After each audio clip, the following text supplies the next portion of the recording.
Hi, I'd like to welcome everyone to this ADA presentation on body dysmorphic disorder. And before we get started, just to introduce myself, I'm Dr. Deborah Kitson. I am the co-chair of ADA's Public Education Committee. And if you'd like to learn a little bit more about ADAA, the Anxiety Depression Association of America, I welcome you to go to the website, and we have tons of great resources that are available to you, including a Find a Therapist resource where you'll find lots of material on therapists that offer cognitive behavioral therapy, CBT, for anxiety and related disorders. And we also have a free online support group. And now I'd like to turn this presentation over to Dr. Gorbis, Dr. Gorbis, who's a world-renowned authority on the treatment and research of anxiety disorders and is the founder and executive director of Westwood Institute for Anxiety Disorders in Los Angeles. And she has created a center of hope and healing for people seeking a last resort for obsessive compulsive disorder, OCD, BDD, and other anxiety-related disorders. So without any further ado, I will hand this over. Good morning, ladies and gentlemen, and my dear colleagues. I will be presenting today on body dysmorphic disorder, the disease of self-perceived ugliness, and discuss the related disorders.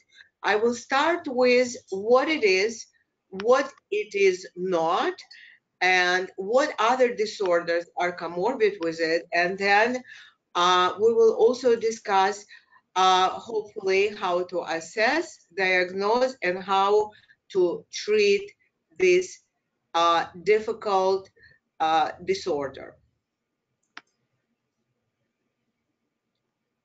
Wonderful. Should I continue?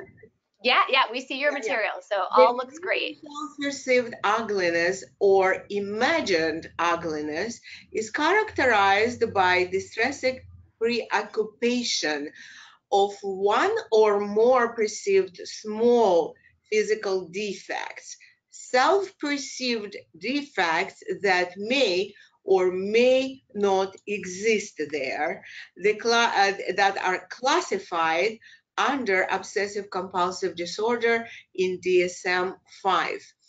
And actually, the prevalence and epidemiology of this disorder is between 1 and 2%, which accounts and amounts to 5 million Americans, and is true about any socioeconomic class, not only in United States, but all around the world. And it is not like, I kind of, if you ask people around, and I have asked that question of audiences between 100 to 100 people, how many of you actually feel that not that beautiful, or would like to change some of the aspects of your appearance? And usually about half of the people in the audience will raise their hands. And it's not like, in the morning you wake up and you would say, look into the mirror and say, I would like to maybe lose about 5 to 7 pounds. I would like my eyes not to look so puffy.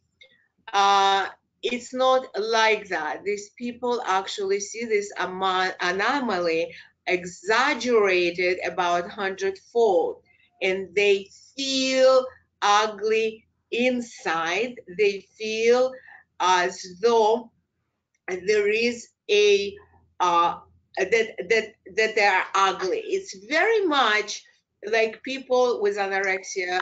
The anorexia nervosa feel fat. These people feel ugly. In about 70% of the cases, the onset of BDD occurs at or before age of 18. So can you imagine just about when kids are about to get into the colleges and the gates of life open to them, this is when they are afflicted by this disorder. Is preoccupation in terms of diagnosis with one or more defects that perceived defects, because the defect is not really visible to a naked eye or observable to another. Preoccupation causes significant level of distress, just like in OCD, and this is the hallmark, right? It's not like maybe preoccupied a little bit and then say, oh, you know, I wish my eyes wouldn't be so puffy and I can see that there are a few more wrinkles here and there, and I wish that maybe my chin would be a little bit more pointing out or less pointing out, and then people move on and go to work, and that doesn't really interfere with functioning. But in this case with BDD, this preoccupation involves a lot of anxiety, just like in OCD, and repetitive behaviors such as mirror checking, grooming, mental acts, comparing, contrasting with the mirrors, asking for reassurance, and comparing, contrasting to other people on the streets or anywhere that they can see, compare, contrast in with the appearance concerns, and lots of avoidances such as which, as we all know, or maybe I will clarify it for people in the audience and to my dearest colleagues, that compare contrast can be, which is a compulsion, which is characteristic of OCD and BDD alone. Here we see synonymous avoidances, which are characteristic in PTSD and in other anxiety disorders, also in OCD and BDD, and are synonymous to compulsions. But when there are avoidances with BDD and OCD, they're far more concerning and serious repetitive behaviors, because that means that now the person is really paralyzed. For example, they will not go out, they will just stay at home, not date, not drive a car, not, you know, camouflage their appearances with hats and sunglasses and so forth and so on. What kind of obsessions do they usually have once they are afflicted? Sufferers worry or obsess excessively and unreasonably about aspects as follows: nose in 56%, very common; skin 28%, hair 6%, chin 6%, ears 6%. In cases of symmetry and exactness, they will compare contrast the breasts in women's situation. In men's situation, very often they're concerned about penile size. And by the way, one thing I did not mention so far, and it brought a lot of surprise to me when I learned that this disorder afflicts equally men and women when they perceive themselves as ugly, as ugly, equally, 50-50. There is no difference in terms of how many men or women are afflicted. In men's situation is often muscle dysmorphia, and also there are a lot of problems with the situation of them being too short or too small or too ugly. Very often in men, it is also symmetry and exactness and not being manly enough in terms of how they look. The repetitive behaviors are mirror checking, grooming, skin picking, seeking medical procedures such as excessive plastic surgeries or flaws that are real or imagined, such as dermatological and plastic surgery, and in extreme cases, amputations. And you know, when I was teaching at VA at UCLA, our PTSD clinic, the head of the department for VA and PTSD clinic has actually researched one paper where they were showing in BDD cases, and that was while I was lecturing, how a woman was putting the chicken bones into her nose when she was refused a surgery. I mean, those are extreme cases, obviously, but I'm giving you extreme examples so that they're remembered. Oftentimes, when the diagnosis of BDD occurs and is there, remember, this is not just a dissatisfaction with the way one looks. It must interfere with functioning and be there as it is in OCD more than 1 hour a day.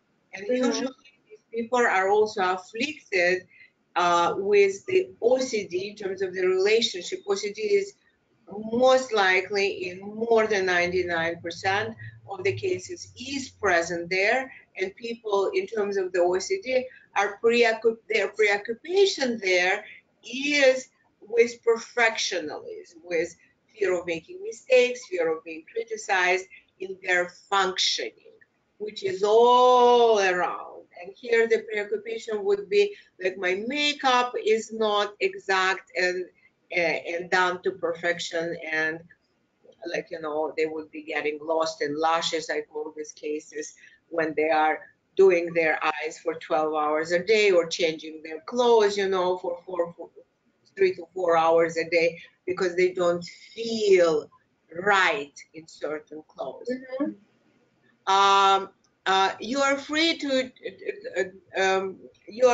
to interrupt me at any moment because I can talk about this subject. Yeah. Not stopping, you know, like 24/7. Well, it's very interesting. I'm just going through a lot of the different cases where I consider from an OCD framework where a lot of the compulsions around working out or trying to get your body just right or skin picking, and when it's the BDD that is driving the compulsion. So it's kind of helping to take a step back and think a lot about several of the cases I'm working with from this framework. So really helpful. Brilliant, absolutely brilliant, Dr. Deborah. This is ingenious of you to touch on this basis because basically they are going on an entire spectrum. I would call from the years of the experience working you know, with UCLA and in my private, you know, at the institute, which was founded back in, VIAD was founded back in 1994, and heavy duty work with the UCLA inpatient work with refractory cases. They usually are comorbid with many other disorders as well and very challenging. They are on a spectrum, and trichotillomania as well, and excoriation disorder that you have mentioned just now as BDDs are also in impulsivity, compulsivity spectrum, right? And they must be all attended to some degree, but they're all, as you indicated, are different. They're different in a sense that BDD, for example, although co-occurs with OCD and has perfectionistic concerns in terms of OCD, but it has the component of impulsivity. And as you mentioned, for example, the skin picking, yes, it's definitely on the BDD spectrum more than OCD, but it is also related a little bit more on, you know, tension, alleviation, compulsions.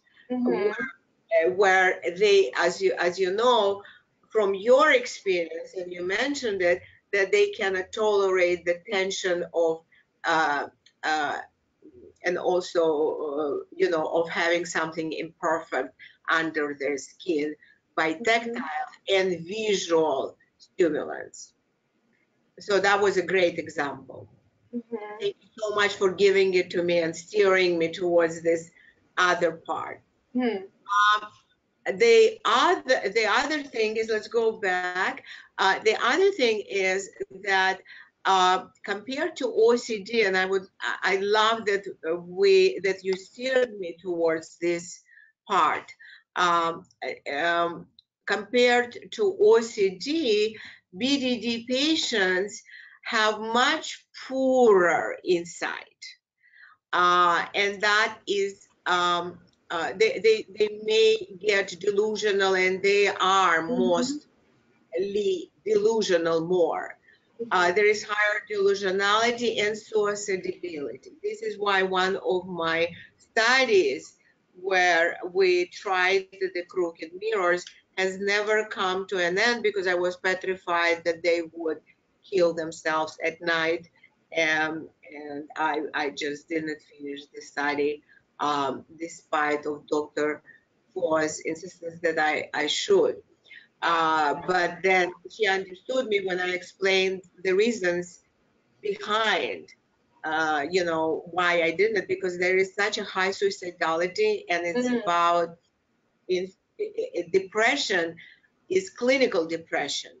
Depression is vegetative depression in their cases, and there is a completed suicides with the BDDs that are significantly higher, and because of the impulsivity and the rage, than there are in OCD. So this group of people are danger to self and others, more likely to have major depressive disorder and or both substance abuse. So now you and I were transitioning into the differences and significant treatment implications in terms of the comorbidities between and similarities and differences between OCD and BDD and other disorders.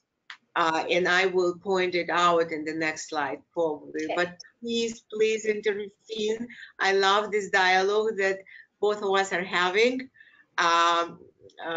slightly, so that we could challenge our public and our colleagues to thinking.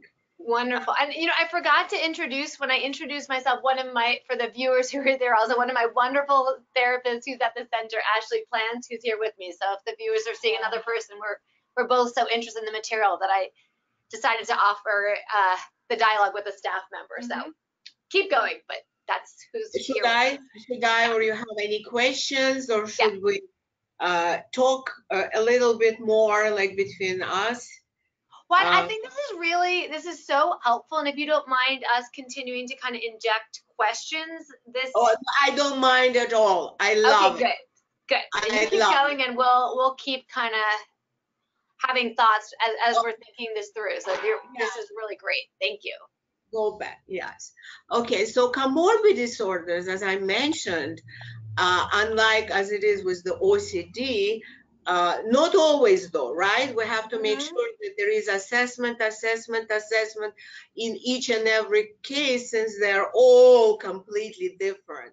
Probably assessed since 1991, and my work with UCLA, and then the faculty and teaching all of that, thousands and thousands of patients, but I have never seen two that were alike. And I always compare them to either diamonds or snowflakes.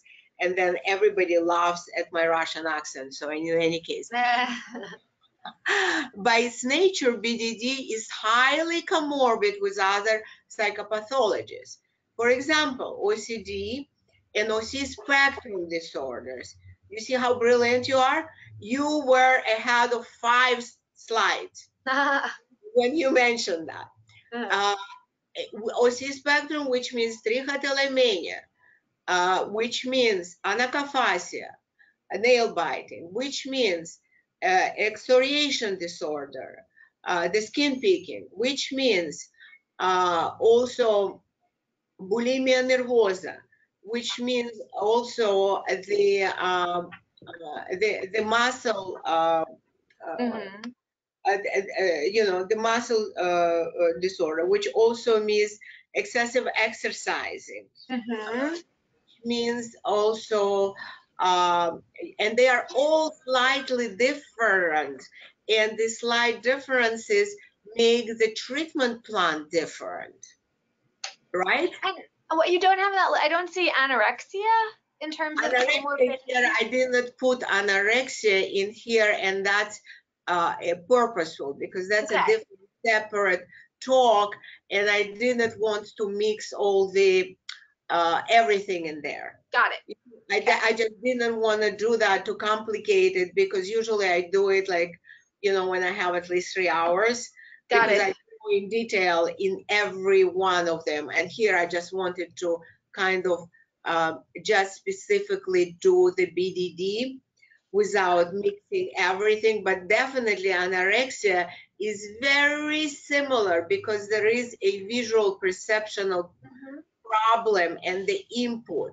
Now UCLA did and is doing a study where they are finding that there is a visual perception Mm. and feedback from the eyes and into the brain in BDD cases. Yeah. And they are not seeing things in the mirror just as you and I see. Right.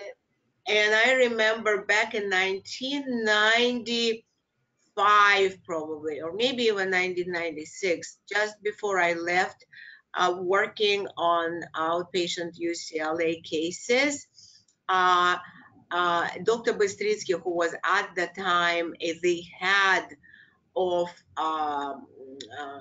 day treatment OCD day treatment program at UCLA, we happen to have 6 BDD OCD patients in our OCD program. He had an idea. He always has brilliant ideas. Mm. And he is our medical here at Wired right now. He said, why don't we do a group with BDD? And I clearly remember how each therapist had like probably 2, I don't remember the details, but I remember this group where the BDD patients were clearly describing the other. Mm-hmm. Beautiful, your feature, your features are this and this and this and this. But when it came to them to describe self, they Right. couldn't. They were Yeah. completely distorted. So Yeah. they see themselves as ugly because of this inner self-image. The surgery must be done not outside, but Right. on self-image. And that's why I wanted to focus specifically on the surgeries that are done on the self-image, because patients go through surgeries, but then they sue the surgeons. Mm. And because they know they have deep pockets and surgeries are never really helping them. Right. Substance abuse. Let's stop a little bit about substance abuse.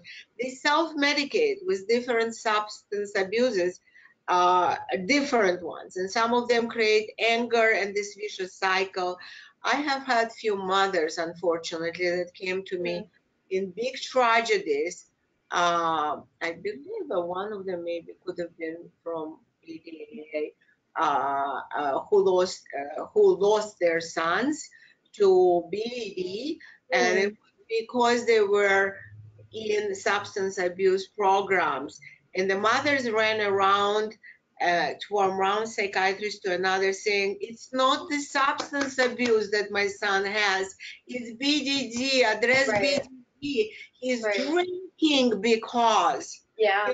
He's taking drugs because. Right. He cannot tolerate that he is ugly. Right. But obviously all these kids are above normal in looks, just like OCs are above normal, way above normal in their intellect. Yeah. So, so it often becomes a very big, a major separate issue that clinicians do not recognize that under miss it, there is this disease of ugliness, Yeah. self-perceived ugliness. Do you have any more questions about this comorbidity? Because that is very important to recognize. Yeah. And also the part of the delusion and high suicidality. That's what makes the BDD scary, because the suicidality is just enormously high. Well, it's also tricky in terms of the chicken or the egg to treatment, where we'll see people coming to us with maybe they meet criteria for substance abuse clearly because they're self-medicating because of their OCD or BDD. But if we try to, you kind of have to go for both at the same time. And so that's when we look for clinical partners that we could work together with. It's Right. kind of finding the right treatment order can be complicated. The way I was taught, it is a very complicated, because both OCD and BDD can be extremely challenging, especially when they come in packages when they failed everything else. And our institute specializes on people who have failed everywhere else. Like, for example, now we have only one case, and it's been here for 3 months, but there are about 8 people working on this case, neurologists and endocrinology, Wow. and you know, and there are about 3 therapists on this case. I am only like you know, designing the program, and then there are experts in just administration of the test, and then there is one psychiatrist, mega psychiatrist. We don't use anybody that is not you know. And we teach at the institute. We give them lectures that I have written over the years that are pertinent to the case of their child, for example, because I'm very heavy on educating the parents, giving them like the full course, you know, on lecturing. But the thing is that this girl has so many disorders that it's like unbelievable, besides OCD. Right. You see what I mean? So, Right. so it is very, very challenging to treat. Yeah. So it has to be the way I was taught, and I don't know, maybe correct me. Maybe I can learn something from you, because it's an ongoing process. I don't think Yeah. Dr. Kozak and I, over the years, we were very close to each other. The clinical director of Dr. Foss, and also my mentor, besides her, always said to me when I was frustrated, he said, you can never know enough about OCD, and beware of people who tell you they're experts. And I always say, you know, after all these years, since 1991, I don't know if I should call myself an expert. Right. That's how I feel. The more I learn, the more I know how little I know. So that's good to hear you feel that way too.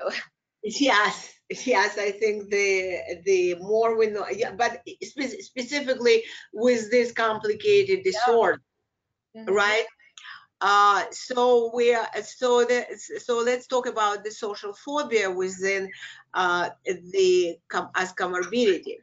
It is not like this is a separate and independent social phobia where they're afraid to write a check or go to a party.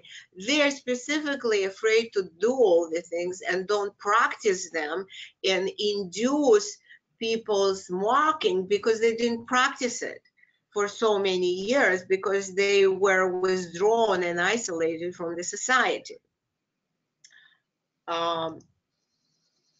So which one is priority? Is the one that interferes the most at this point. And if substance abuse is non-stoppable, then what I was taught to do and what I'm doing still, like, I will not take the case. I usually, I will watch you, I will not let you like feel that you're all alone, since we already did the assessment. Please go to this place, and once you're clean, we will take you back. But in meantime, I will watch you. I'll make phone calls. I'll see how you're doing. Uh, I'll be in touch with with the people that are treating you. I know them. Don't worry about it. Or I will establish rapport, because we usually specialize in people that are below 30 years old, although we recently took a case that is 71. So, but usually it's, like young adults. So, so that's how the stance, I have kind of adopted the stance of UCLA. Yeah. Okay. BDD diagnosis may be taking, in accordance to research, up to 17 years to diagnose. In OCD, it's 7 years, but can we think, doctor, of like diabetes not being diagnosed for so many years, or a heart attack, or cancer? But why is it so in our field? Well, first of all, because of delusionality, because of secretiveness, because of a lack of screening, and because people with BDD do lie. We have to be very careful. While our OCs would rather die than lie. Because of impulsivity, people with BDD, because of also drug use and abuse, are very prone to lying, very prone to exaggerating, and not telling you the truth. Beware of that, and I am trying to convey to the rest of our family of our clinicians, so that we know that that's part of the situation. Whereas with OCs, they have exaggerated guilt, right? Exaggerated remorse and very low self-esteem. Here you see more of the narcissism and more of the self-centeredness and more of the self-absorption, right? Mm-hmm. Inadequate training. So there is inadequate training of the internists with both. But now they're much better about OCD because of the 90s and the media involvement. There was tremendous media involvement in 90s, as you recall. Mm-hmm. Maybe you're too young to recall that. Probably you are. But I remember the stance was in 90s, and I was just beginning to work. And even though I didn't speak good English, which probably will never will, and it was always Russian accent, and I was petrified with media. But Dr. Foa's party line was disseminate, and I was accepting every documentary. I was accepting everything that came our way, so that there would be a dissemination and normalization of OCD in the public, and education of what OCD is, what it is not, and normalizing it and making it like a medical disorder, not something that they should be ashamed of. And so, we ended up doing 60 Minutes, 2020s, we ended up doing National Geographics, and 3 MTVs, and you name it.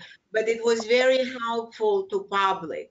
So, and it was a very good thing to do with the OC. So now public knows about OCD. And the question is, where was the BDD? Because back then there was no like a separate individual diagnosis of BDD. I remember in 90s, no one talked about it.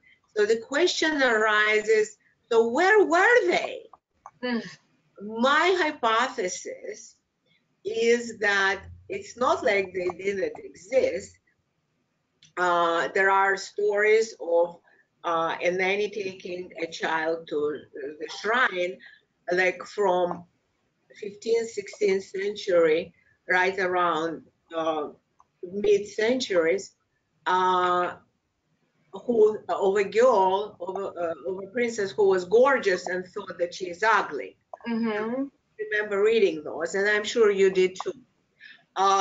So it existed, but only with the eruption and popularity of the plastic surgeries that these people came out of the woodworks, because it was okay Hmm. to talk about. It's mine. It's mine. There is no research. Sure. That's my point of view. Please don't quote me like, Yeah. that I said, that I it's just my kind of a personal reflection. Mm-hmm. And that's how I think about Yeah. it, because of the media and it being okay, and right now, all this plastic surgery being okay. Treatment challenges are, and the greatest is the uh, that to convince the patient to admit that something is wrong medically with him, because there is a fixated belief that they are ugly and that there Right. is something wrong psychiatrically, and to convince them to even go to psychologists such as us, or even an expert, or to even to a medical doctor, to admit that something is wrong, or to accept proper referral. So where do you find them? Yeah. In plastic surgeons, dermatologists, most of all. In primary motivation for accepting the referral is unbelievable level of distress and anxiety, Yeah. but then they will point out to anxiety. You're saying, yeah, because you've seen it all. I agree.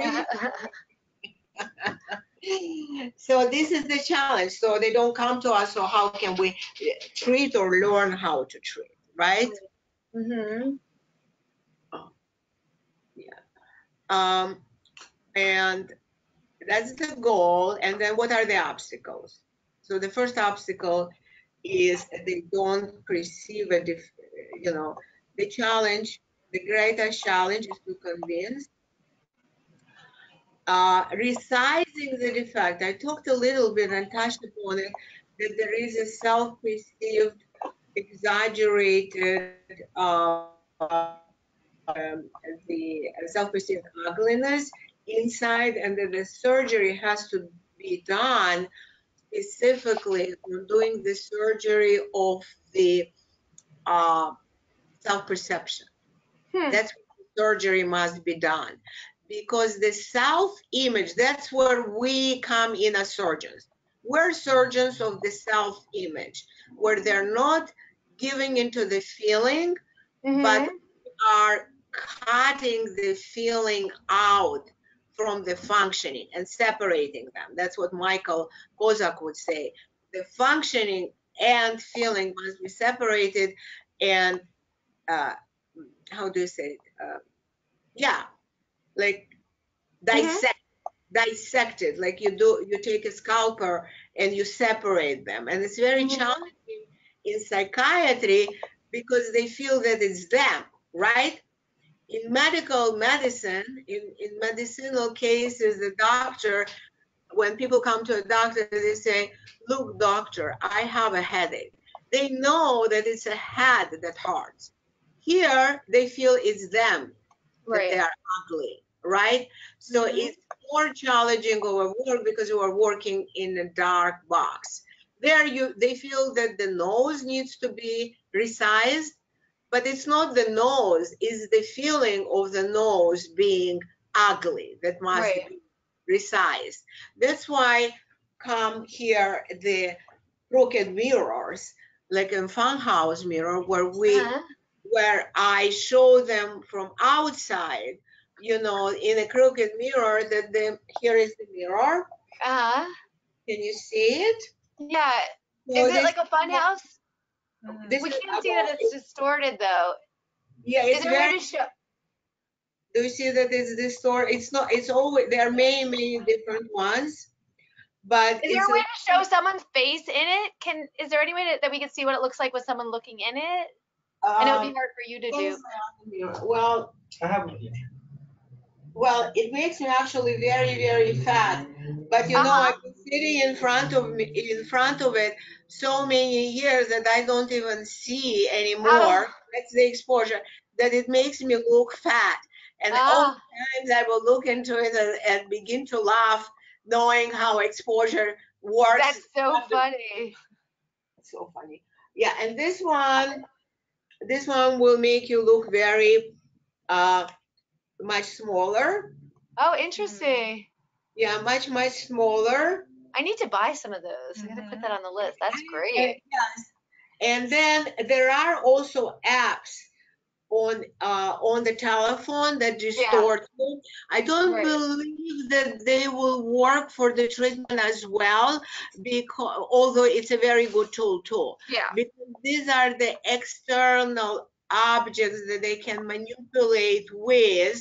yeah, And once they begin to laugh, you know you have resized the emotion, correct? yeah, Right? Once, Dr. Deborah, once they have been laughing with you, yeah. you already know that you elicited laughter, a different Right. resizing of the emotion. But a treatment is done very carefully, and there is like the whole method that I have developed over the years. It's not just straightforward overexposure. So first Mhm. is assessment, and clarifying how many other packaged disorders they have along the line, and teaching them as though they are another psychotherapist sitting in front of you. Am I correct? Dr. Gorbis, can I ask you a question? Because just thinking about time and for our viewers, if we have around 10 more minutes, if they're the top tips that you would want to give mental health consumers that, and no pressure, but your top in the next 10 minutes, your top takeaways? Takeaway is assess, psychoeducate, have the best psychopharmacologist, the best of the best, who you know is an expert, because it's very delicate issue.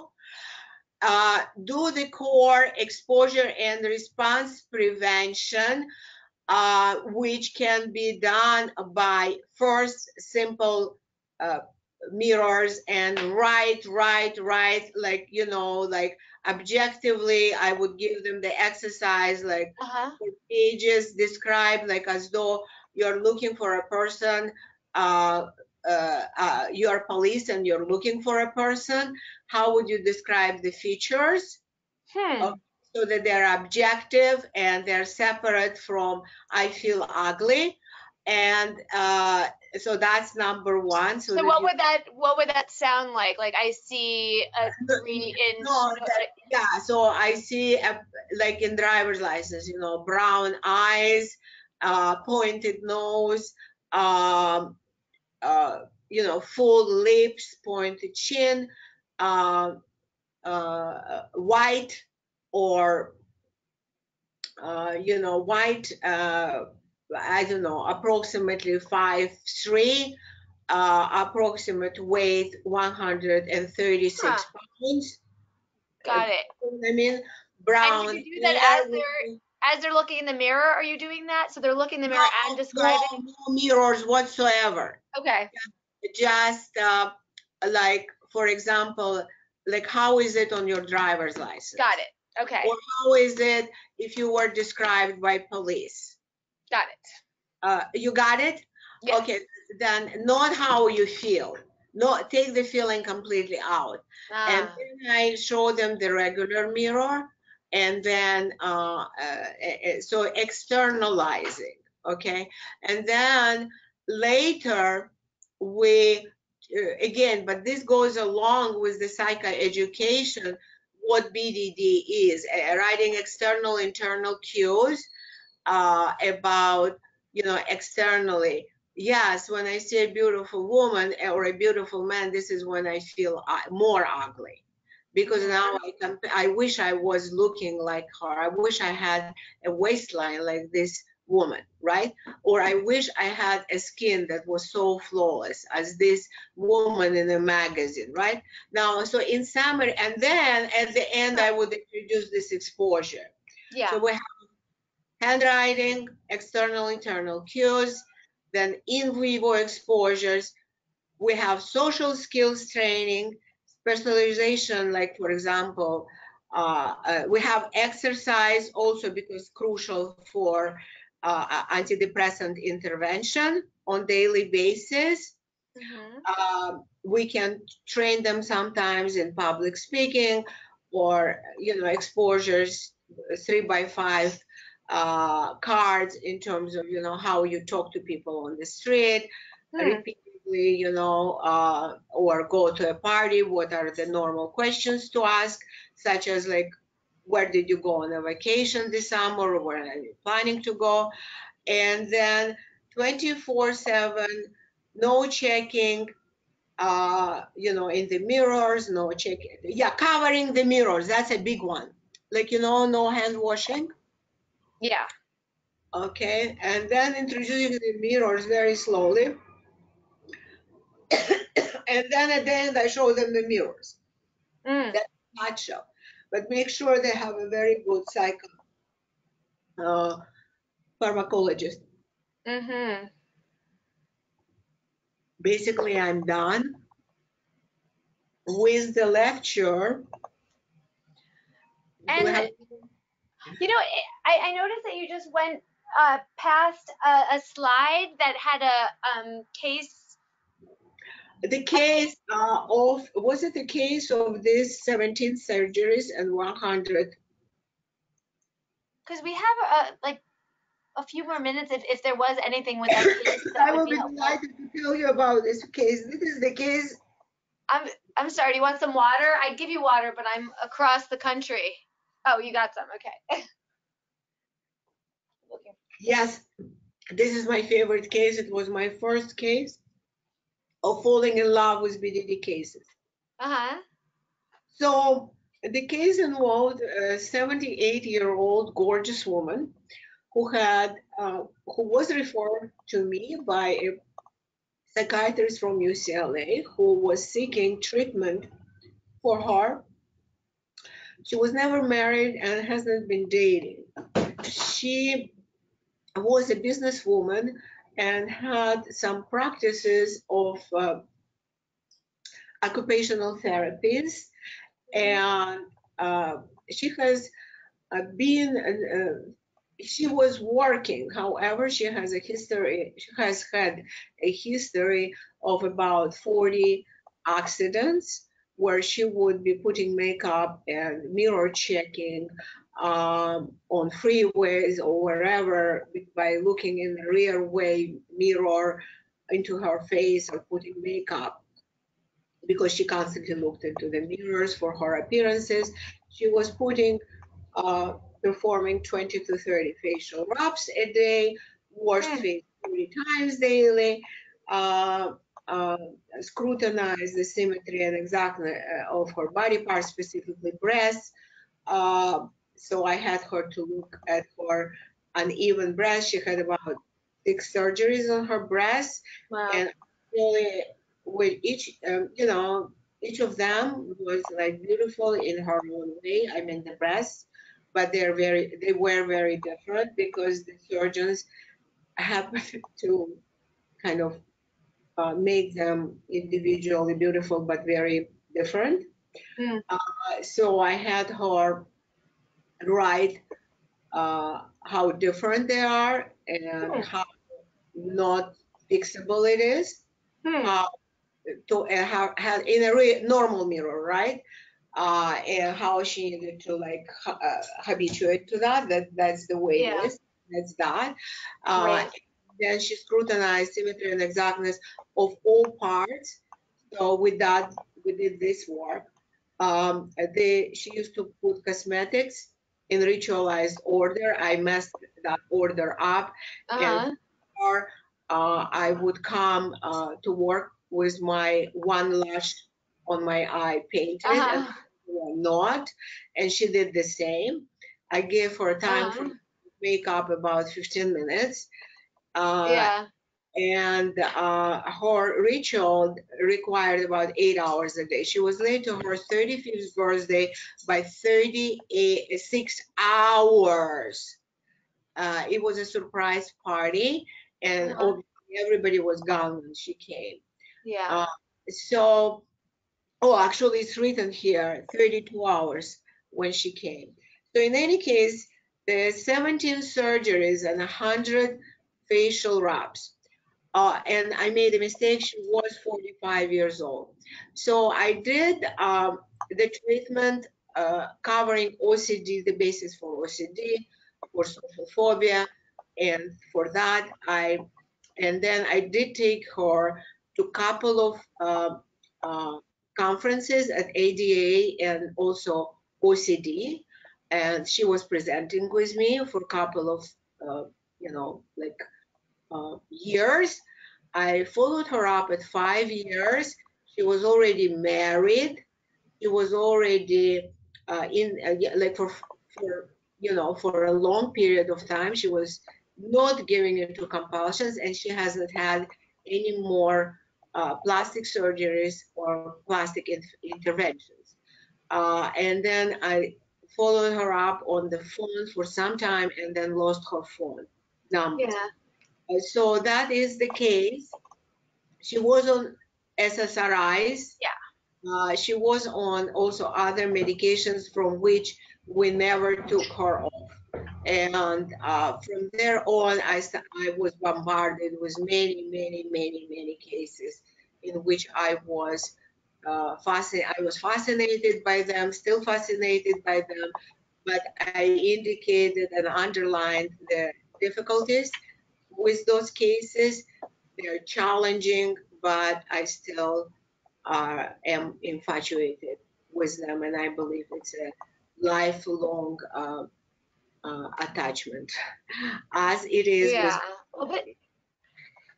Well, this is so helpful, and I imagine a lot of our viewers to the ADA Wait and watch this webinar are going to have questions, and so maybe at some point when we get a little bit more of your time, we can have a part 2 and talk a little bit more, because this is there's so much that I know we personally want to learn about your treatment approach to.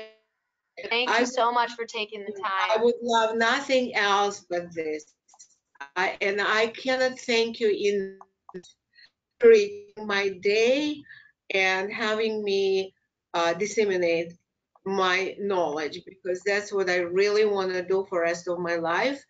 And I believe that this illness is very treacherous, and these people who are way above normal in their intellect and in their looks do deserve to have their suffering subside. And I think we can definitely together, we are power and we can do it.